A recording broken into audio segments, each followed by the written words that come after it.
جنگ آزادی میں مسلمانوں کا، علماء کا کیا کردار رہا ہے۔ میں نے بتایا تھا 1857 کی جنگ میں ناکامیابی کے بعد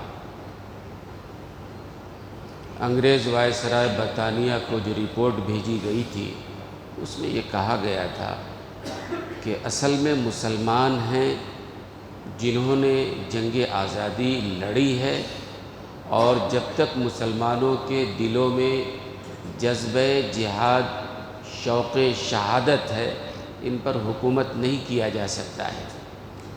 اگر حکومت کرنا ہے تو جذبہ جہاد کو ختم کرنا ضروری ہے، اور جذبہ جہاد کو ختم کرنے کے لیے قرآن کو ختم کرنا ضروری ہے۔ لہذا 1861 میں لاکھوں قرآن کے نسخے جلا دیے گئے۔ پھر اس کے بعد طے کیا اس ملک سے علماء کو ختم کرنا ہے۔ یہ علماء رہیں گے تو مسلمانوں میں جذبہ جہاد بھرتے رہیں گے۔ لہذا 1864 سے 1867 تک یہ 3 سالوں میں علماء کے ہندوستان سے ختم کرنے کا فیصلہ کیا گیا۔ اور ٹامسن مورخ لکھتا ہے یہ 3 سال جو ہے ہندوستانی تاریخ کے بڑے المناک اور دردناک سال ہیں۔ ہزاروں ہزار علماء پھانسی پہ چڑھا دیا گیا، شہید کر دیے گئے، اور 1867 میں عملاً ہندوستان میں کوئی عالم ملتا نہیں تھا۔ جنازہ پڑھانے کے لیے بھی علماء کو تلاش کرنا بڑا مشکل ہوتا تھا۔ تو 1867 میں حضور اکرم صلی اللہ علیہ وسلم کی بشارت پر دیوبند کی بستی میں دارالعلوم دیوبند کی بنیاد حجت الاسلام حضرت مولانا قاسم نانوتوی رحمۃ اللہ علیہ نے رکھی۔ وہ آج جو دنیا کا بڑا مدرسہ ہے، اس کی اپنی ایک تاریخ ہے کہ وہاں کے پڑھنے والے، پڑھانے والے، وہاں کے فارغین کبھی انہوں نے سر نہیں جھکایا ہے۔ سر تو کٹا دیا لیکن سر کبھی باطل کے سامنے نہیں جھکایا ہے۔ آج بھی وہی بات ہے۔ تو 1867 میں جب مدرسے کی بنیاد رکھی گئی تو ایک استاد ملا محمود جو پہلے استاد وہاں کے ہیں، اور دوسرا محمود شاگرد، ایک استاد ایک شاگرد، وہ پہلے شاگرد جو تھے محمود الحسن، بعد میں چل کے وہ شیخ الہند بنے۔ شیخ الہند حضرت مولانا محمود الحسن دیوبندی رحمۃ اللہ علیہ دارالعلوم دیوبند کے پہلے شاگرد ہیں، جو جنگ آزادی کے لیڈر بنے اور بہت بڑے تحریک چلانے والے بنے۔ دارالعلوم دیوبند کی بنیاد رکھنے والے حجت الاسلام حضرت مولانا قاسم نانوتوی، وہ تو 1857 کی جنگ آزادی میں موجود تھے ہی، تو وہ بھی انگریزوں کو ملک سے بھگانے کے لیے اور اس ملک کو انگریزوں سے آزاد کرانے کے لیے لڑتے رہے۔ پھر ان کے بعد دارالعلوم دیوبند کی بنیاد رکھی گئی، اور دارالعلوم کے پڑھنے والے، پڑھانے والے، وہاں سے فارغ ہونے والے، وہ سب کے سب جہاد میں اور جنگ آزادی کے کام میں لگ گئے۔ لہذا پہلے شاگرد، اچھا اس کے سرپرست حضرت مولانا رشید احمد گنگوہی رحمۃ اللہ علیہ، دارالعلوم دیوبند کی جب بنیاد رکھی گئی، کمیٹی بنی، تو اس کے سرپرستوں میں حضرت مولانا رشید احمد گنگوہی رحمۃ اللہ علیہ بھی تھے۔ 1857 کے جنگ آزادی میں یہ بھی تھے محاذ پہ، اور یہ بھی زخمی ہوئے تھے۔ خیر دارالعلوم دیوبند کی یہ سرپرست بھی تھے، اور بعد میں حضرت مولانا رشید احمد گنگوہی، بہت سارے لوگ گالیاں دیتے ہیں یہ گستاخ رسول تھے، فلاں تھے، اصل میں ان کو معلوم نہیں ہے، یہ تو بہت بڑے عاشق رسول تھے۔ حضرت مولانا رشید احمد گنگوہی کا واقعہ، ایک دفعہ مسجد کے صحن میں حدیث کا درس دے رہے تھے، کھلا ہوا صحن تھا، تو حضرت وہاں درس دے رہے ہیں، اچانک بارش آ گئی، طلبہ نے حدیث کی کتاب لی، مسجد کے اندر داخل ہو گئے۔ حضرت نے یہ کیا، وہ طلبہ کے جو جوتے چپل تھے پانی میں بھیگ جائیں گے، حضرت نے کہتے ہیں کہ وہاں سے اٹھا کر کے اور اندر ڈالنے لگے، اٹھا کر کے کسی نے کہا حضرت یہ کیا کر رہے ہیں، آپ شیخ الحدیث ہیں، آپ استاد محترم ہیں اور آپ طالب علموں کی جوتیاں اٹھا رہے ہیں۔ حضرت مولانا رشید احمد گنگوہی رحمۃ اللہ علیہ نے فرمایا کہ میں تمہاری جوتیاں نہیں اٹھا رہا ہوں، میں تو مہمانان رسول کی جوتیاں اٹھا رہا ہوں۔ آپ رسول اللہ صلی اللہ علیہ وسلم کے مہمان آئے ہیں، مہمان ہیں آپ، یہ حدیث کی کتابیں قرآن پڑھنے آئے ہیں، آپ تو طالب علم ہیں اور طالب علم مہمان رسول ہوتا ہے، لہذا میں آپ کی جوتیاں نہیں اٹھا رہا ہوں، یہ تو رسول اللہ صلی اللہ علیہ وسلم کے مہمانوں کی جوتیاں اٹھا رہا ہوں۔ ایک بندہ حج کو گیا، اس زمانے میں حج سے کھجوریں آتی تھی، لوگ بڑے عقیدت و احترام سے لیا کرتے تھے، تو کسی شخص نے مدینے کی کھجور لا کے حضرت کو دی، حضرت نے اسے بوسہ دیا، آنکھوں سے لگایا اور پھر اسے استعمال کیا اور لوگوں سے کہا اپنے ساتھیوں سے، دیکھو یہ کھجوریں مدینے کی ہیں، بڑی برکت والی ہیں، ان کی گٹھلیوں کو پھینکنا مت، یہ ادب کے خلاف ہے۔ اور پھر حضرت نے کیا، گٹھلیوں کو بچا لیا اور اسے پیس لیا اور پیس کر کے روزانہ صبح میں ایک چٹکی اپنے منہ میں رکھ لیا کرتے تھے۔ یہ مدینے کی کھجوروں کی گٹھلیاں ہیں، انہیں پھینکو مت، یہ بڑی برکت والی ہے۔ کسی نے کہا حضرت یہ تو کھجور ہے اور کھجوروں کی گٹھلیاں ہیں، اس میں کیا رکھا ہے؟ کھجوروں کی گٹھلیاں ہیں، اس میں کیا رکھا ہے؟ تو حضرت مولانا رشید احمد گنگوہی رحمۃ اللہ علیہ نے فرمایا، تم کہتے ہو کہ ان گٹھلیوں میں کیا رکھا ہے؟ میرا عقیدہ ہے، میرا ایمان ہے کہ رسول اللہ صلی اللہ علیہ وسلم کے شہر کی مٹی میں بھی اللہ نے شفا رکھا ہے۔ یہ تو گٹھلیوں کی بات کرتے ہو تم۔ کسی بندے نے جو ہے وہاں سے آ کر ایک رومال حضرت کو تحفتاً پیش کیا، حضرت نے آنکھوں سے لگایا، بوسہ دیا، اور تو کسی نے کہا حضرت معلوم ہے یہ رومال وغیرہ جو وہاں آتے ہیں وہ مدینے میں یا مکے میں تیار نہیں ہوتے ہیں، باہر کے ملکوں سے تیار ہو کے جاتے ہیں۔ حضرت نے فرمایا مجھے معلوم ہے کہ باہر کے ملکوں سے تیار ہو کے جاتے ہیں، لیکن خریدنے والے نے مدینے سے خریدا ہے، کم سے کم یہ بات تو ہے کہ ان رومالوں میں مدینے کی ہوا تو لگی ہوئی ہے۔ اور مدینے کے ہوا کے بارے میں رسول اللہ صلی اللہ علیہ وسلم نے خود فرمایا، ایک دفعہ سرکار ہیں اور مدینے میں ایک قافلہ داخل ہو رہا ہے، اللہ کے رسول بھی ساتھ ہیں، گرد و غبار کی وجہ سے بعض صحابہ نے اپنے منہ اور ناک کو بند کیا، تو اللہ کے رسول نے فرمایا کہ ایسا مت کرو، ان غباروں میں بھی اللہ نے شفا رکھا ہے۔ اور اللہ کے رسول جب مدینے میں داخل ہوتے تو اپنے شانے سے، اپنے کندھے سے چادر کو گرا دیا کرتے، کہتے یہ مدینے کی ہوائیں ہیں، ان کو جسم میں لگنے دو، اللہ نے ان میں بھی شفا رکھا ہے۔ تو حضرت مولانا رشید احمد گنگوہی نے کہا کہ بھئی معلوم یہ رومال باہر کے ملکوں سے جا رہے ہیں، لیکن مدینے کی ہوا تو اس میں لگی ہے نا۔ کتنا بڑا عاشق رسول ہے جس نے 40 سال تک حدیث کا درس دیا ہے، لوگ اس کو گستاخی رسول کہتے ہیں۔ تو بہرحال جنگ آزادی میں 1857 میں محاذ پہ وہ بھی تھے، زخمی بھی ہوئے، اور بعد میں انگریزوں نے گرفتار بھی کر لیا ان کو۔ یہ بہت بڑا لیڈر ہے، مسلمانوں کا بڑا عالم ہے، لہذا گرفتار کر لیا گیا، مقدمہ چلا، اور جب مقدمہ چلا کئی دفعہ بات چلتی رہی، اخیر میں اس علاقے کا ایک بڑا آدمی تھا چودھری منگتا۔ چودھری منگتا نے عدالت میں جا کے جج سے کہا، جس دن سنوائی ہو رہی تھی، جج صاحب میرے مولوی کو چھوڑ دو نا، یہ بڑا قیمتی آدمی ہمارے لیے، ہمارے دین کا رہنما ہے، شیخ الحدیث ہے، اسے چھوڑ دو۔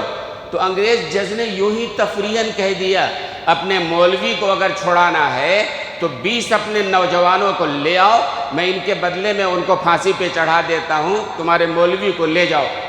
جج نے کہہ دیا، انگریز جج صاحب ایسا نہیں ہوتا نا کہ 20 نوجوان، کہتے ہیں وہ چودھری منگتا پورے علاقے میں گھوم کر، خود اس کے 4 نوجوان بیٹے تھے، اپنے نوجوان بیٹوں کو تیار کیا شہادت کے لیے، اور 16 نوجوان علاقے سے لیا، نوجوانوں کو جا کے بھائی ایک عالم کو چھوڑانا ہے، اور جج نے کہہ دیا ہے کہ 20 نوجوان چاہیے، لہذا اگلی پیشی میں چودھری منگتا نے اپنے 4 بیٹوں کے ساتھ 20 نوجوانوں کو جج کے سامنے پیش کر دیا۔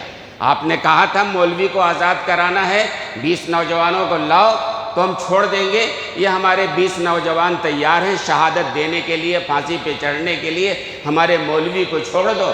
تو تاریخ میں لکھا ہے کہ وہ انگریز جج قلم کو پٹک دیتا ہے اور اپنے چیمبر میں جا کے کہتا ہے کہ اس خدا کی قسم کہ جس قوم کے نوجوان اور لوگ اپنے علماء پر اس طرح جان دینے کے لیے تیار ہو، اس قوم کو کوئی دبا نہیں سکتا ہے، کوئی جھکا نہیں سکتا ہے۔ یہ جذبہ تھا کہ ہم بہرحال رشید احمد گنگوئی ہمارے بڑے ہیں، ان کو آج تو صورتحال معلوم ہے نا آپ کو، گئے تو جانے دو، بہرحال کچھ تو کیا ہوگا انہوں نے، بلا وجہ تو نہیں گئے نا بھائی۔ آج بھی بڑے بڑے علماء وہی جو انگریزوں کی تھی نا کہ علماء کو ختم کر دو، معاملہ خود بخود کشتی جو ہے بغیر کھیون ہار کے رہے گی، ان کو غلام بنانا آسان ہے۔ تو مولانا رشید احمد گنگوہی رحمۃ اللہ علیہ وہ ہیں کہ جنہوں نے جنگ آزادی کے لیے لڑائی لڑی ہے، وہ بھی دارالعلوم کے ذمہ داروں میں ہیں۔ اور پہلا شاگرد یہ شیخ الہند، بعد میں چل کے شیخ الہند کا لقب ملا ہے، محمود الحسن دیوبند کے رہنے والے تھے، وہ بھی شیخ الحدیث دارالعلوم دیوبند کے بنے بعد میں۔ اللہ اکبر، انگریز نے ان کو گرفتار کیا تھا اور مالٹا میں لے جا کے، جزیرے میں لے جا کے 4 سال قید رکھا۔ ساتھ میں شیخ الاسلام ان کے شاگرد حضرت مولانا حسین احمد مدنی رحمۃ اللہ علیہ بھی ہیں۔ کہتے ہیں 4 سال کے بعد جب یہاں احتجاج ہوا اور حد سے زیادہ احتجاج ہوا تو انگریزوں کو آزاد کرنا پڑا، اور حضرت چھوٹ کے جب آئے، 80 سال کی عمر تھی، تو آنے کے بعد حضرت کا جب انتقال ہوا یہاں آزادی کے بعد، تو انتقال کے بعد جب ان کو تخت پہ لٹایا گیا غسل دینے کے لیے اور کمر سے کپڑا ہٹایا گیا تو گوشت کا نام نہیں تھا، بالکل جلا ہوا تھا۔ لوگ دیکھ کر کے بالکل آبدیدہ ہو گئے، یہ کیسے ہوا؟ یہ کمر کے گوشت جلے ہوئے ہیں، ہڈی ہڈی ہے، سیاہ ہے، کیسے ہوا؟ تو اس کے بعد مولانا حسین احمد مدنی ساتھ میں تھے نا مالٹا میں، اس جیل میں وہ بھی تھے نا، تو لوگوں نے ان سے پوچھا حضرت کیا بات ہے کہ شیخ الہند رحمۃ اللہ علیہ کے کمر پہ گوشت نہیں، یہ جلا ہوا، کیا بات ہے؟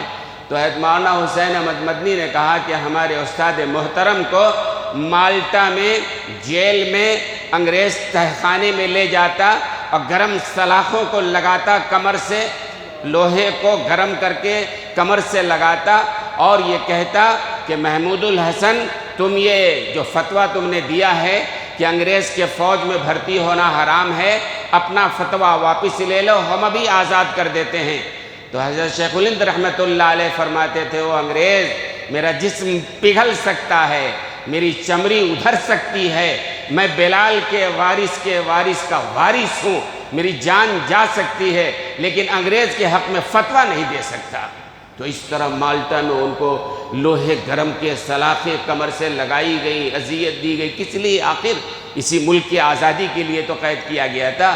اور یہ پہلا شاگرد جو ملک کی آزادی کا ہیرو تھا، ان کے شاگردوں میں دیکھیں حکیم الامت حضرت مولانا اشرف علی تھانوی جنہوں نے سینکڑوں کتابیں لکھ دی، اور انہی کے شاگردوں میں حضرت مولانا عبید اللہ سندھی، وہ بھی بڑے مجاہد آزادی تھے۔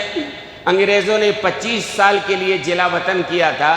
اب آج کہتے ہیں کہ حضرت مولانا محمود الحسن صاحب نے اپنے شاگرد عبید اللہ سندھی سے کہا تھا کہ آپ افغانستان چلے جاؤ، وہاں کی قوم بڑی جذباتی ہے، جوشیلی ہے، جڑی ہے، وہاں کے لوگوں کو تیار کرو انگریزوں کے خلاف لڑنے کے لیے۔ تو جب وہ گئے تھے تو داڑھی کے بال پھوٹ رہے تھے، اور جب جلا وطنی سے واپس آئے تو ان کے بال سفید ہو چکے تھے۔ قربانی کس لیے؟ اس ملک کی آزادی کے لیے۔ اور شیخ الہند رحمۃ اللہ علیہ کے شاگردوں میں حضرت مفتی کفایت اللہ صاحب جیسا مفتی اعظم، جن کے ایک فتوے کو دیکھ کر اس زمانے کے علماء نے کہا تھا ما رأیت ھذا عالما، ہم نے زمانے میں ایسا عالم نہیں دیکھا ہے۔ اور انہوں کے شاگردوں میں حضرت مولانا انور شاہ کشمیری رحمۃ اللہ علیہ، جن کے بخاری کی شرح آج بھی سعودی عرب میں شائع ہوتی ہے، اور وہ یہ کہتے ہیں کہ اس سے بہتر کسی نے بخاری کی شرح نہیں لکھی ہے۔ یہ لوگ، اور انہوں کی شاگردوں میں ہے شیخ الاسلام مولانا حسین احمد مدنی رحمۃ اللہ علیہ ہیں۔ یہ 1861 کے بعد 1867 کے بعد یہی علماء تھے جو جنگ آزادی کے لیے لڑتے رہے۔ مولانا حسین احمد مدنی بھی مالٹا گئے اور کئی بار جیلوں میں گئے ہیں۔ حضرت مولانا حسین احمد مدنی جگر چاہیے، کہتے ہیں کہ خلافت کانفرنس ہو رہی تھی کراچی میں، خلافت کانفرنس، خلافت کی تحریک چلی ہوئی تھی، اور 9 لاکھ کا مجمع تھا کراچی میں، 9 لاکھ کا مجمع، اور انگریز کی توپیں لگی ہوئی تھی چاروں طرف۔ حسین احمد مدنی کو گولی کا حکم تھا، حسین احمد جہاں نظر آ جائیں گولی سے اڑا دو، یہ فتویٰ یہ انگریزوں کی طرف سے۔ اور اتنا بڑا مجمع ہے، صدارت کرنا ہے مولانا حسین احمد مدنی کو۔ انگریز کی توپیں لگی ہوئی ہیں کہ جہاں مل جائے حسین احمد مدنی ان کو اڑا دو۔ سب لوگ یہی کہتے تھے آج حسین احمد مدنی صدارت کرنے کے لیے نہیں آئیں گے، اور اس وقت لوگوں کی آنکھیں پھٹی کی پھٹی رہ گئیں جب مولانا حسین احمد مدنی اپنے بغل میں کفن دبائے ہوئے اسٹیج پر تشریف لے آئے۔ لوگوں نے نعرے لگائے، کہتے ہیں جوش و جذبے میں آدھے گھنٹے تک لوگ نعرہ لگاتے رہے، اور انگریز جو توپ لیے کھڑے تھے، ہمت نہیں تھی، 9 لاکھ کا مجمع ہے نا، پکڑنا آسان نہیں ہے نا۔ تو ایسے موقع پر ملک کی قیادت کی ہے۔ وہ تو میں نے بتایا تھا کہ کراچی میں کابینہ حال میں عدالت میں انگریز جج نے مولانا سے کہا تھا کہ سنا ہے کہ تم نے فتویٰ دیا ہے کہ انگریز کی فوج میں بھرتی ہونا حرام ہے۔ تو مولانا بولنے لگے کہ سنا کیا ہے، میں اب بھی کہہ رہا ہوں اور تخت دار پہ چڑھ کے بھی یہی بات کہوں گا۔ تو مولانا محمد علی جوہر نے پاؤں پکڑ لیے کہ حضرت بیان بدل دیجئے، آج اگر آپ نے جج کے سامنے کہہ دیا تو آپ کے لیے جو ہے پھانسی کا حکم ہو جائے گا۔ حضرت نے بتایا خدا کی قسم آج اگر ہم نے بیان بدلا تو ہمارا ایمان بدل جائے گا۔ ہم نے کل بھی کہا تھا، آج بھی کہہ رہا ہوں، کل بھی کہوں گا، اور پھانسی کے تختے پر چڑھ کے بھی کہوں گا کہ فوج یعنی انگریز کی فوج میں بھرتی ہونا حرام ہے۔ یہ وہ لوگ ہیں جن لوگوں نے ملک کی آزادی کے لیے۔ پھر مولانا ابوالکلام آزاد اخیر میں، ڈاکٹر مختار احمد انصاری، بہت سارے علماء ہیں، بہت سارے علماء، یہ لوگ لڑتے رہے۔ دوسرا دور شروع ہوتا ہے آزادی کا، 1920 سے دوسرا دور شروع ہوتا ہے، اور 1920 کی تحریک میں مولانا حسین احمد مدنی، دارالعلوم دیوبند کے علماء، مولانا ابوالکلام آزاد اور یہ ڈاکٹر مختار احمد انصاری اور اس طرح کے بہت سارے مسلمان، غیر تو جو تھے اپنی جگہ، تو یہ لوگ اس میں لگے رہے، تحریک آگے بڑھتی رہی، اور 1930 میں جو ہے بے شمار ہزاروں مسلمانوں کو، علماء کو جیلوں میں ڈال دیا گیا تھا، اور 500 سرحدی نوجوانوں کو پھانسی پہ چڑھا دیا گیا تھا۔ لیکن بہرحال ان لوگوں کی جد و جہد کا نتیجہ تھا کہ 1947 میں انگریز کو فیصلہ کرنا پڑا، اور اس زمانے کا جو گورنر تھا ماؤنٹ بیٹن، اس کو یہ فیصلہ کرنا پڑا اس جنرل کو کہ اب ہندوستان میں جو ہے حکومت نہیں کیا جا سکتا ہے، لہذا وہ تحریک جو شاہ ولی اللہ صاحب محدثی دہلوی رحمۃ اللہ علیہ کے زمانے سے چل رہی تھی، اخیر میں 1947 میں اتنی جد و جہد کے بعد، یعنی 1803 میں تو شاہ عبدالعزیز کا فتویٰ آیا ہی ہے، 1803 سے بھی مانے تو 1947 تک 150 سال تو ہوتا ہے، اور اس سے پہلے سے بھی یہ تحریک چلتی رہی۔ تو اتنی لمبی تحریک علماء نے چلایا، مسلمانوں نے چلایا، بے شمار لوگ شہید ہوئے ہیں۔ اس کے بعد 1947 میں اس زمانے کا انگریز جنرل وہ اس ملک کو آزاد کر کے چھوڑ کے چلا گیا ہے۔ دوستو اور بزرگو، اس ملک کو آزادی اس طرح ملی ہے، ہمارے خونوں سے سینچا گیا ہے، اس ملک کو ہم نے آزاد کرایا ہے۔ بہرحال آزادی کی تاریخ بڑی لمبی اور دردناک تاریخ ہے، ہمیں یاد رکھنا چاہیے، ہمارے اپنے اکابرین کی تاریخ ہے۔ انشاءاللہ اور بھی علماء ہیں جن کے بارے میں ہم عرض کریں گے۔ وآخر دعوانا ان الحمد للہ رب العالمین۔